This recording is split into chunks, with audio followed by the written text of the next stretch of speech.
Hey there, this is Jan from Venly. Before you listen to this episode, I wanted to let you know that the audio quality is not really good. This is because we live streamed the episode on our socials. The next episode won't be live streamed anymore, so we can have a good audio quality for future podcasts. Enjoy.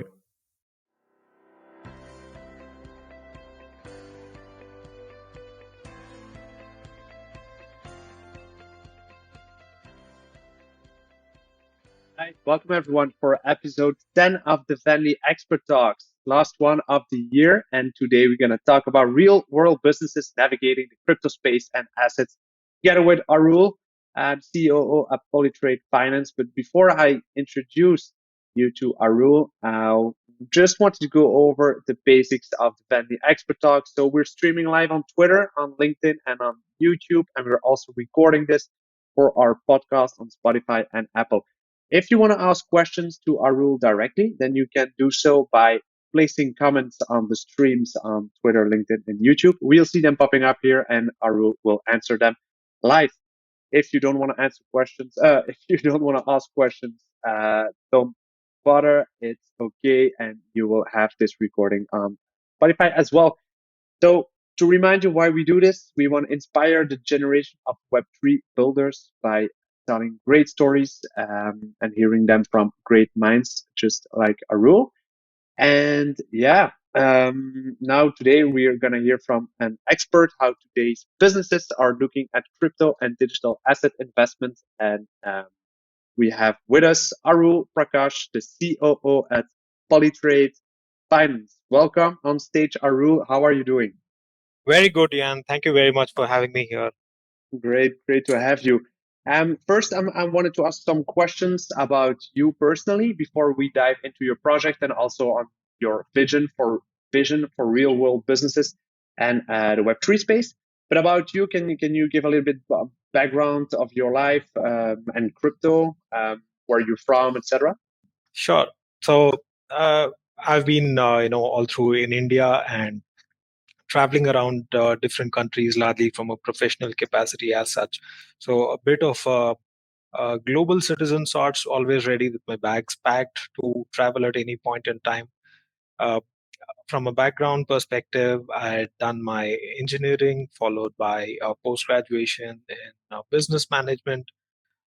Again, focused around technology and marketing and supply chain.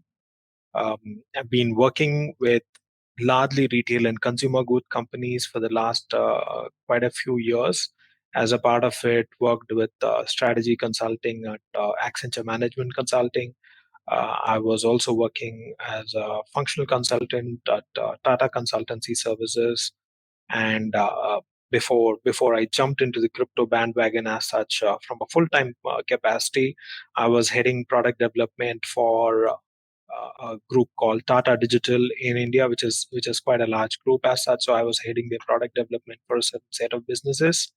And from a crypto side, I've been here for about 4 years or so. Somewhere around May 2017 is largely when I started. I started off obviously more looking at it from an investment point. Been lucky enough to, or rather, the first time I came across crypto was somewhere around 2013, if I'm not wrong, when the earlier spike happened. It seemed a bit too far from me at that point in time, or rather, I just did not spend the amount of time that I should have given back then. But 2017 was a different time and space. So I really got deep, tried to understand from an investment point. But then very soon I figured that, looking at it from an investment point of view is probably just seeing 20-30% of what the true capacity or potential of the entire decentralization concept and how it is going to change. In fact, professionally, I've always been working on building new technologies and integrating them to achieve business goals, right? So working with larger retailers like Walmart, uh, DNG, and multiple other retailers globally, it was always been my prerogative that let's look at how technology can enable or actually create value for businesses. And this seemed to be a perfect perfect opportunity for me to bring something new with the expertise that I had, and that's when I jumped into crypto as such from a full-time perspective. Great, yeah, that's awesome to hear. And when did you join Polytrade Finance, and did you join Polytrade Finance as a COO directly? Yeah, so yeah, that is true. In fact, it's an interesting story. So, like I said, been with for about 3-4 years in the crypto space as such. So at least in the Indian ecosystem, I in touch with quite a few large founders of other crypto projects as such, and always been in touch with them. And Sandeep Nailwal is a very good friend, so he had actually come across. He is essentially the advisor on this project, and based on my past experience and the understanding that I had on business and enterprise systems, he had suggested that Polytrade is something that definitely I should be looking at, and that's when I kind of jumped over to the space as such since 2021. So that's about 7 months or so, I would say. And yeah, I joined as the CEO directly. So it is a running business. Uh, so Polytrade, while the name is comparatively new, the business itself in its conventional form has been running for the last 7 years or so in the trade finance space, and we financed about $500 million worth of invoice in the last seven odd years.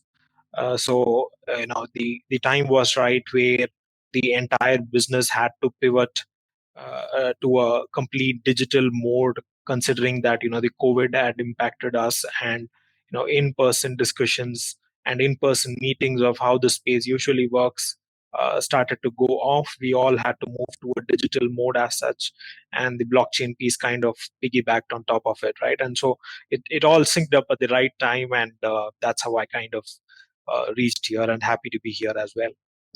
Nice, great. And before we dive deeper into what Polytrade Finance does, and for the people that didn't recognize the name, Sandeep Nailwal, so Arul, your friend that introduced you to Polytrade Finance, Sandeep Nailwal is one of the founders of Polygon Network, and we had him here on the show, I think 2 or 4 weeks ago.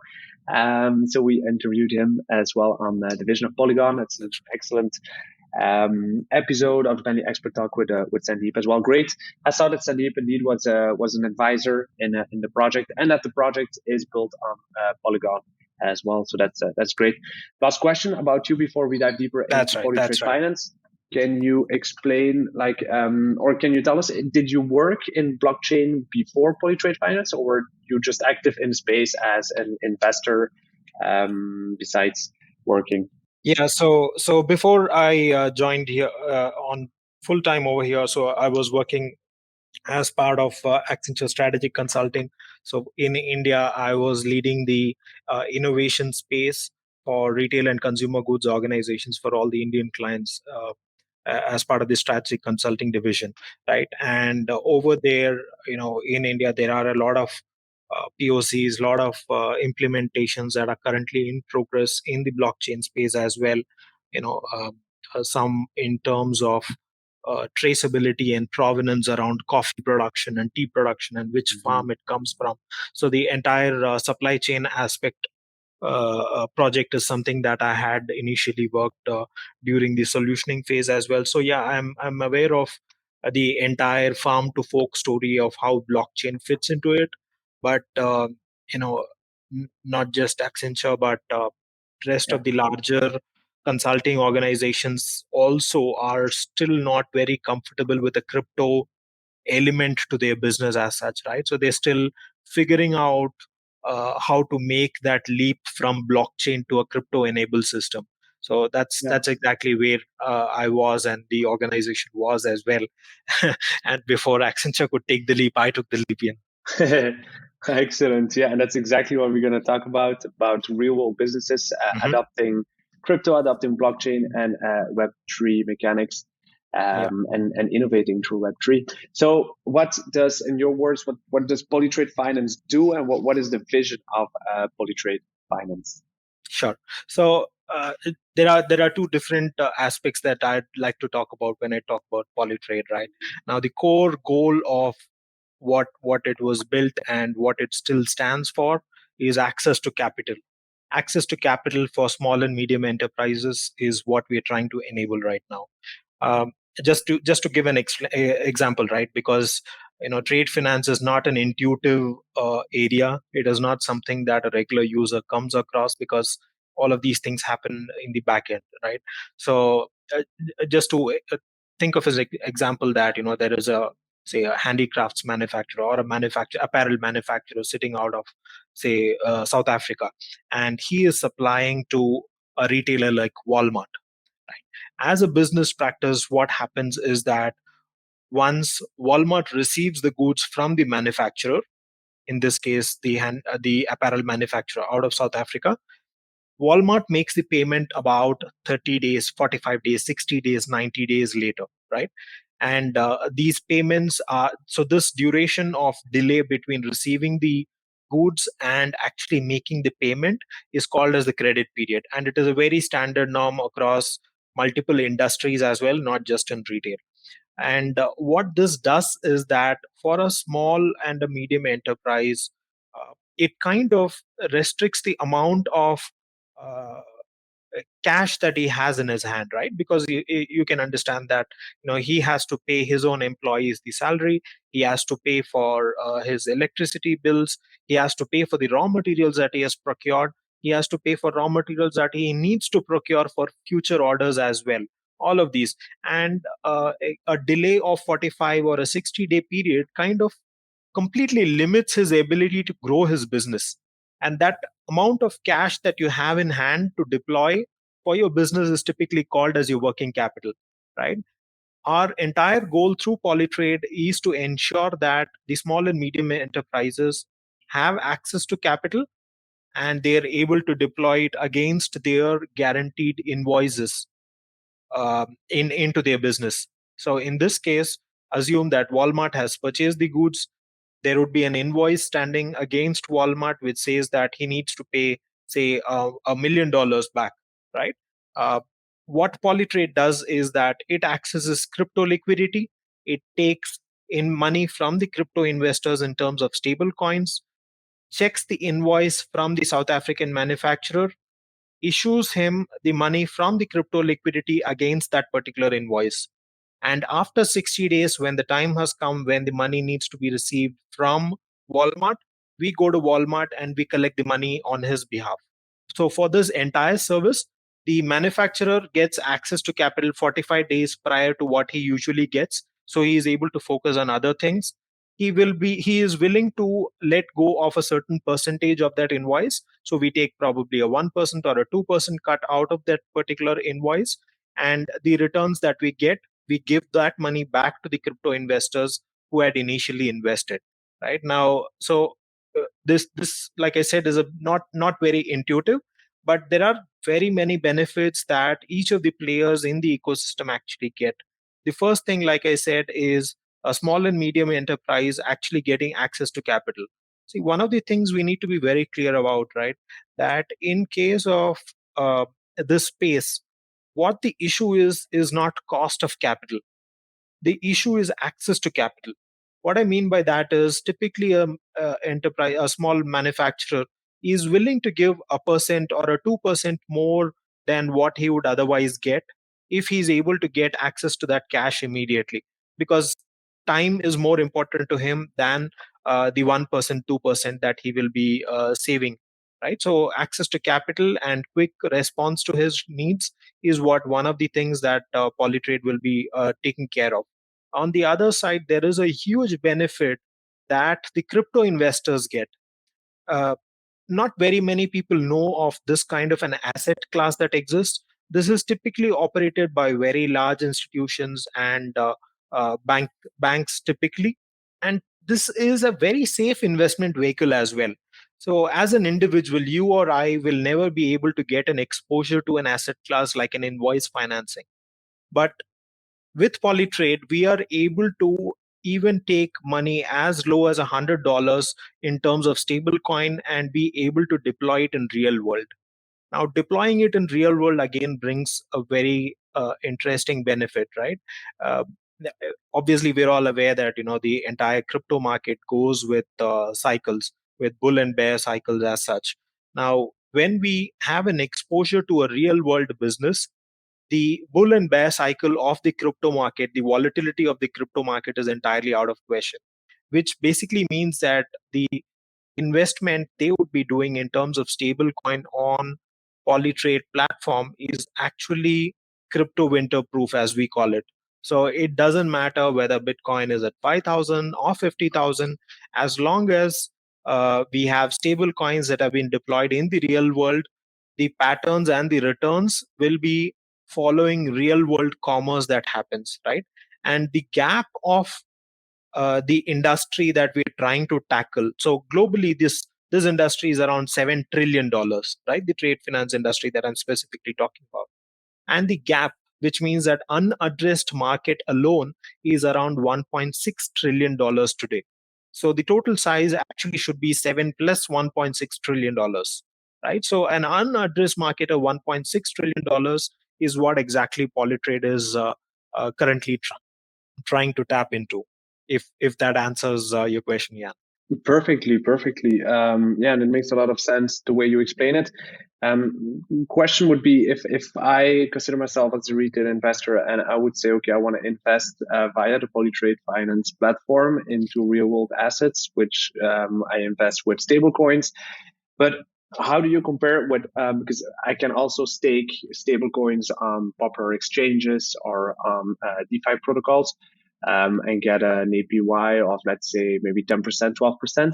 Is that, are you targeting the same kind of investors, and are you giving the same type of yield, or what is the biggest difference? Saying, the returns that you see currently on stable coins on different exchanges protocols as such is during the bull phase, right? So today you see 10% and 12% of returns, but even if you rewind back to about a year or two back, it at max used to be about 3 or 4%. And even established players like our Compound today still give at very low single digit returns. That's the prevailing rate of any kind of stable coin yield investment kind of products. Now, why others are able to give a higher amount of APY could be their own business model and how they need cash more than other folks and where it is getting deployed. And obviously, the rewards are a factor of the level of risk that the asset class is going to have as well. Now, in our case, it doesn't matter whether it is a bear market or a bull market in the crypto space, because we have an exposure to real world, our returns will continue to be between the range of 8 to 12% or so, right? And that is how it is going to be. Another point is also that we need to look at it from a very portfolio diversification angle as well. Would you like to keep all your investments only with a high exposure to crypto, or would you want to have an exposure to real world assets which you can invest from a crypto medium itself, right? Think of it this way. You have a lot of hedge fund organizations today who obviously have a good amount of exposure on crypto investments as such. But at some point, they do move to stable coins, and end of the day, everyone seems to be still looking at their P&L sheet with a dollar denomination.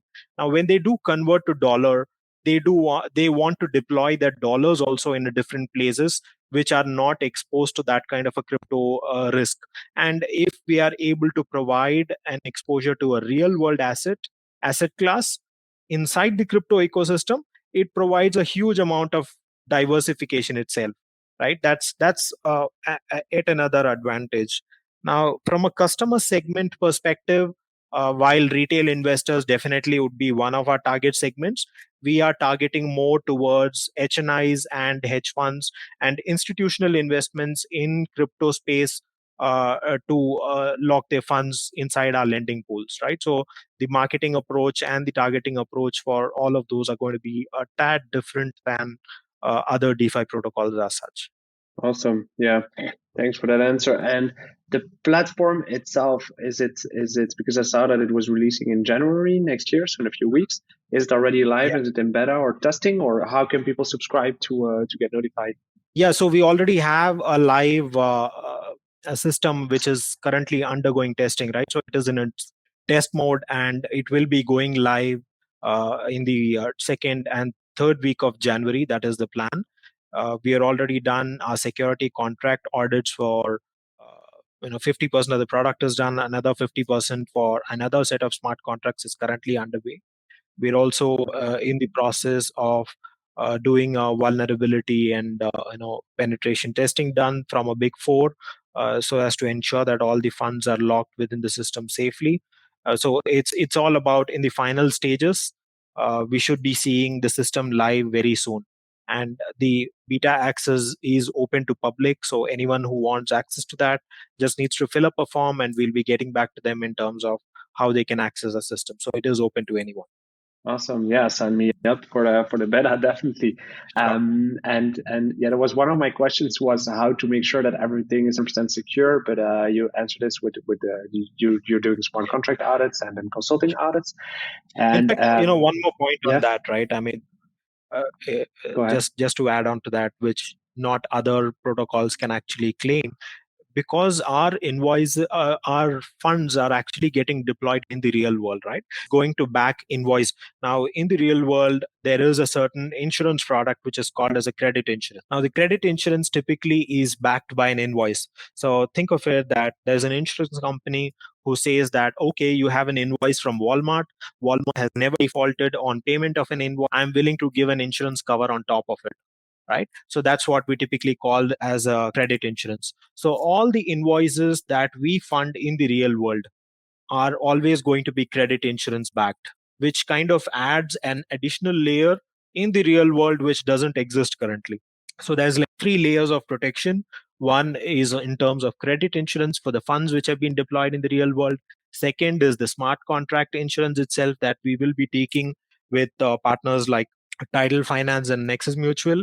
And third is another interesting aspect that we are adding, which obviously is also to increase the utility of the trade token and provide value to trade token holders, is that there's a concept called as a safety fund in Aave, right? Wherein people who stake that particular token, in our case, so people who stake trade token will actually be getting a percentage of the protocol fees that the borrowers are going to pay us, right? So anyone who gets the invoice financed is going to make a certain percentage of that invoice as a fees, and that fees, a percentage of that is going to be paid to all the trade token stakers.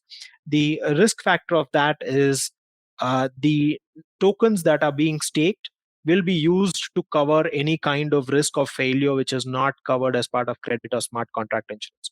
So in case of any kind of hack or money that we're not able to pay our stablecoin lenders, we would be going across for a governance council approval. And once the governance council approves it, we will access the insurance safety fund that we have from the trade token stakers, and use that fund to pay off the lenders, right? So there's like 2-3 different layers of protection provided to stablecoin lenders on the platform as such. Okay, great. Yeah.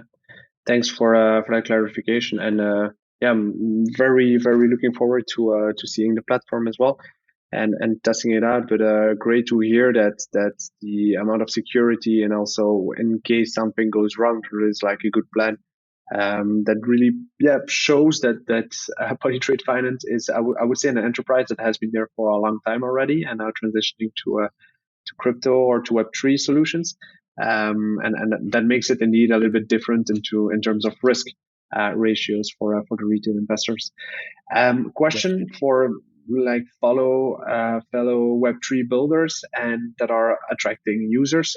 What is most difficult for you? Is it attracting investors or attracting businesses that wants to use invoice financing via Web3 technology?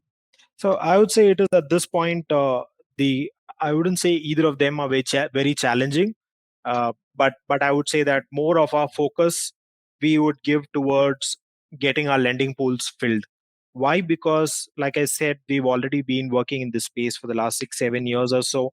So we have a good customer base with whom we've been transacting for the last few years, right? And everyone is excited about the new product that we're launching. So on the demand side, for invoices, for origination of that, one, we have our existing customer base.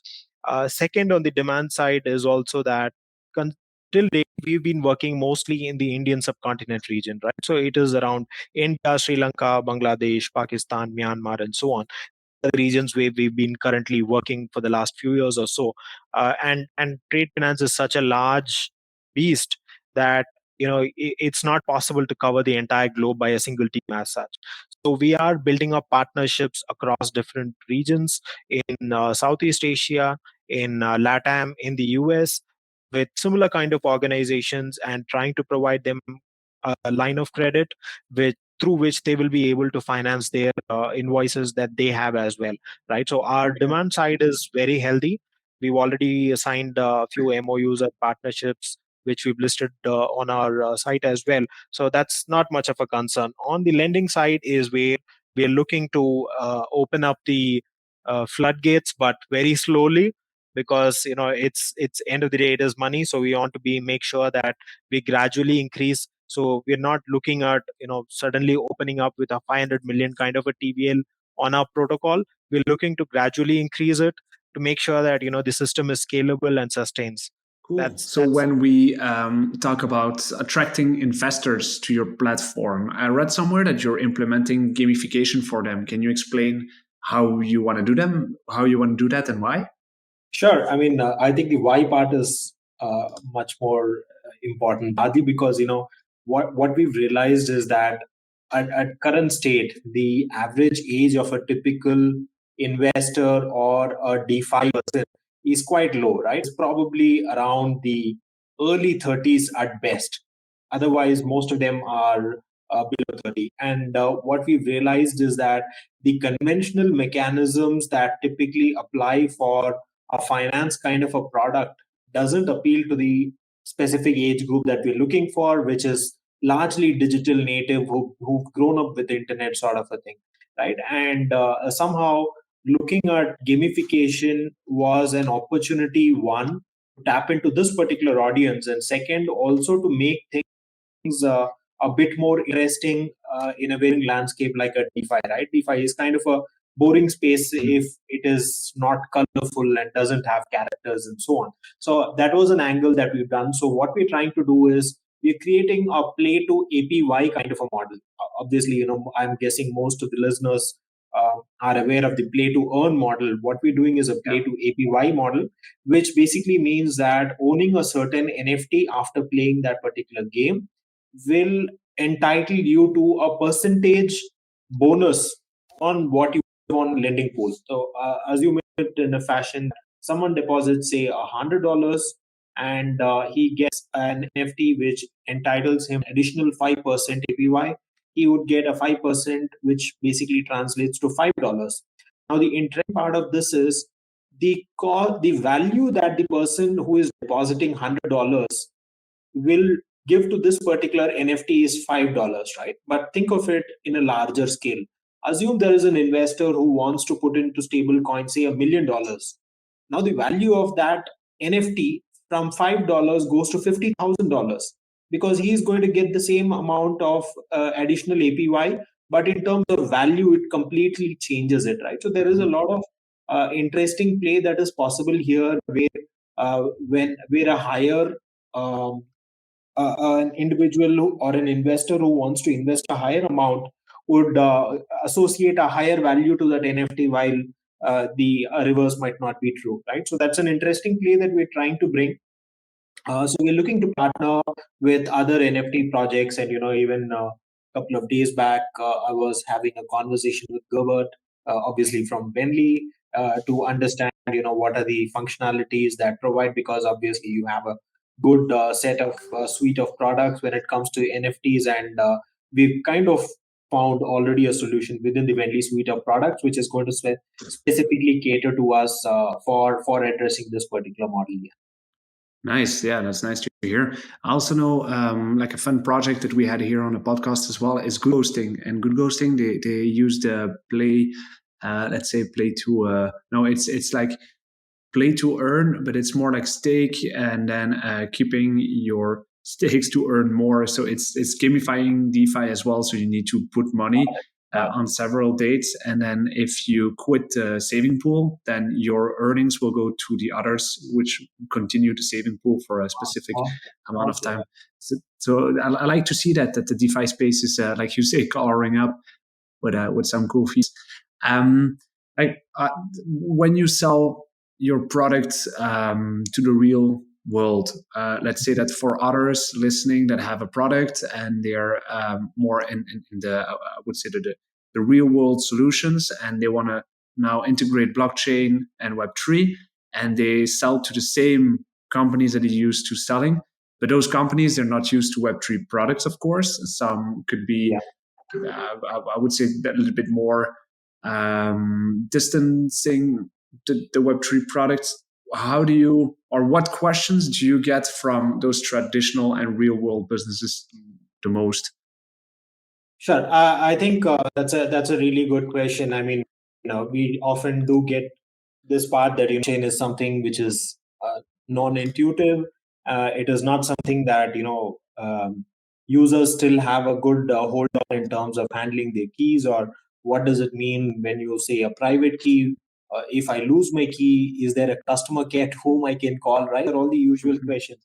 So the way that we've kind of designed the whole product, I mean, this was a very, very pivotal point when we were designing the product, that when a user interacts, specifically when a real world business interacts with the application, it should be as seamless that they're using a blockchain based system while getting all the user interface and user experience, and ensuring that even a manufacturer who typically is into hard goods is able to transact with a digital system such as this, which has the benefits of blockchain.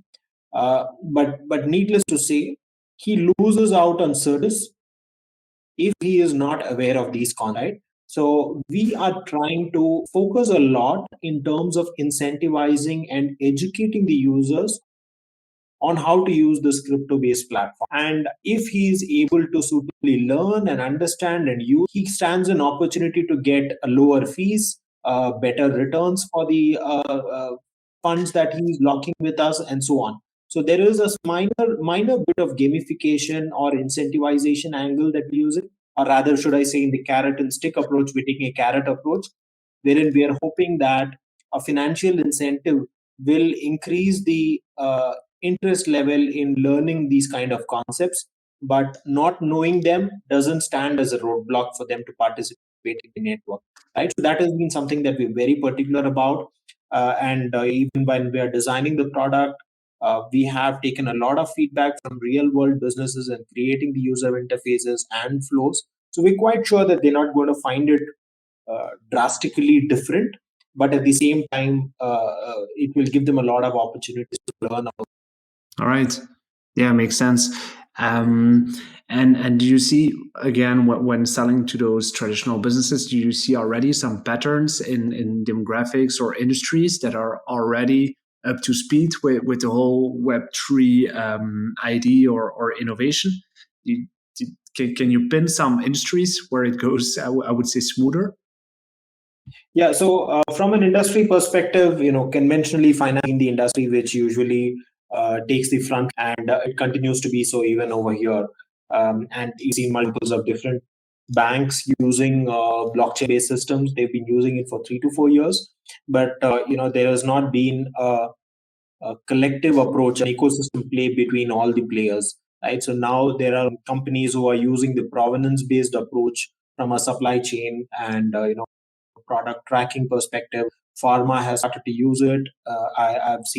I've worked in implementations, call out on a source of the specific product, which farm the product comes from. I believe Henneken also has worked on Henneken and Carlsberg, but they've also worked on a use track where the barley specific beer has come from. Right? So supply chain and finance, I would say, are really in the forefront of how this is getting adopted. Public side also there's traction. We do see a lot of government entities starting to use blockchain-based system for land registry, for health registry. Even in India, I believe there are states who are probably using Polygon-based systems for tracking the vaccination cert as well. So there is a lot of traction on those sides. all these examples that I've called out, right, they are all blockchain based implementations, which most of them operate on a private blockchain startups, right? We are yet to see a real full scale implementation where the inherent benefits of using a cryptocurrency within those blockchain systems have been not at an enterprise right now. So, and when it comes to enterprise, they have a lot of challenges because adopting such a system means changing their business processes, right? And changing the regulatory compliance or managing the regulatory compliance. I know that regulation itself is confused state right as to what needs to be done, how it needs to be done, and the enterprise prefer follow all the regulations as they are set. So even the organizations are confused as to how to differ setup. But definitely it is paying attention. They're just waiting for this clarity to come on. I'm sure supply chain and finance, like I said, are going to be the first ones that are going to come on board in terms of handling these real world use cases for blockchain specific. That's cool. Yeah. So indeed, and I was also hearing you saying that that the public space is also an interesting one, joining the Web3 ecosystem, especially with Polygon and tracking the COVID vaccinations. That's super interesting. I didn't know about it. I have two more questions for you. One would be for the listeners that are also like looking to build something for the traditional businesses, but then optimizing it just like you do with using Web3 technology. And first one would be, what are the opportunities that you see for Web3 builders, as in tools and platforms that can today help traditional businesses? So definitely Polytrade Finance does the invoice financing part, but what other use cases do you see that Web3 can help the traditional businesses with? Sure. See, I mean, one of the interesting plays that I'll pitch in over here is the whole metaverse concept, right? It's something that currently the real world business don't see as something relevant to them. Probably the businesses look at it just as a VR enabled internet, but I see that as a huge opportunity, which early entrants are going to get a lot of headway in terms of benefits and market presence and consumer attention. So that is an area that definitely the real world businesses have to look for. Why and how specifically this is relevant from a consumer and retail perspective. Think of it this way, right? End of the day, any business, any consumer facing business is vying for a consumer attention. And that is the whole point of why Facebook ads work, why Google ads work, because your consumer is spending more and more time online. You want to be at a place where he is most amount of the time. Earlier, people used to spend a lot of time reading the newspaper, so you used to spend on newspaper ads. But those ad spends are moving from real world media, from real world hoardings to web ads, which are providing better access and better reach and better segmentation of your target customers. This attention of customer is going to move from internet to the metaverse, obviously because it is more engaging and you would end up spending more time there.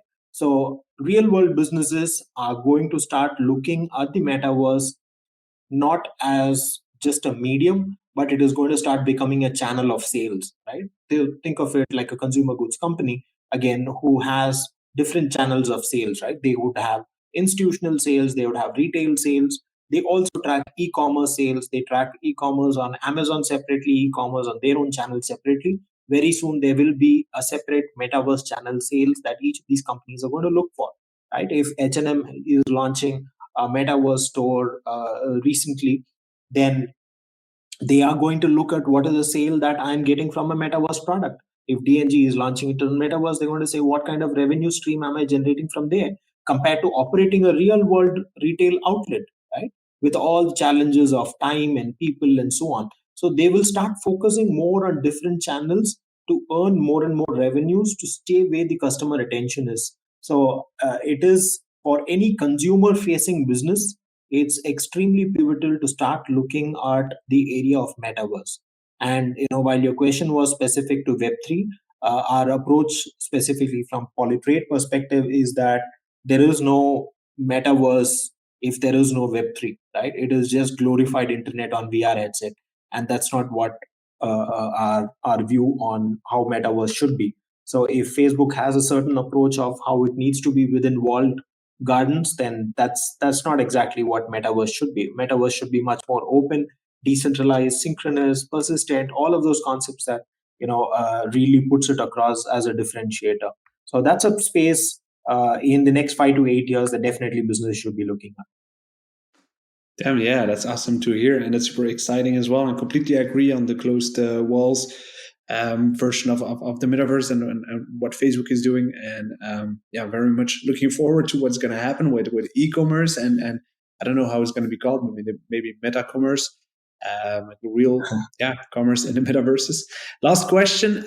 It's not an easy one, but it's again about Polytrade Finance. I saw on your website, which is an awesome website, by the way, that you're envisioning a fully decentralized organization in the coming months and years. How?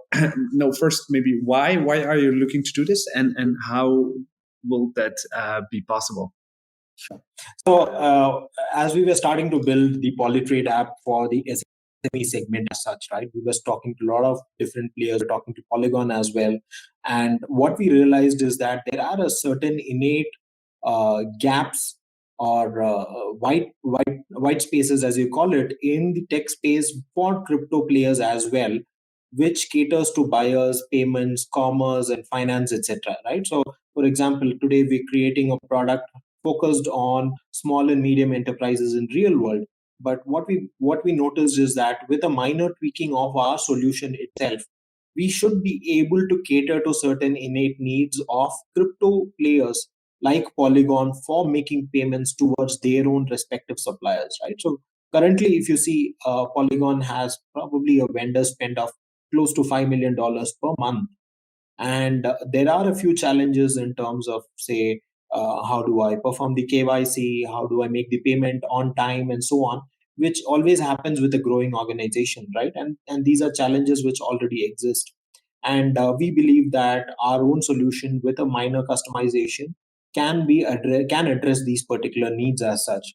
Now, what we wanted to do was to add on a layer of because for the SME financing, our product has an element of fiat, but for this particular product, which is catering to crypto players, we wanted to make it completely on chain, wherein the service is also delivered, the invoices processed, and the payment, all of it is done on chain itself. And when you have an on-chain solution of this sort, it is pivotal that it starts to work and follows the principles of Web 3.0. And having a DAO for that was kind of, while DAO is something that we're seeing at a distant future, because we need to really build out the product first. But that is kind of the end goal that we believe is going to help overall the ecosystem, right? And from a Polytrade is going to focus on two different sides of customer segments. On one side, for SME financing for the real world.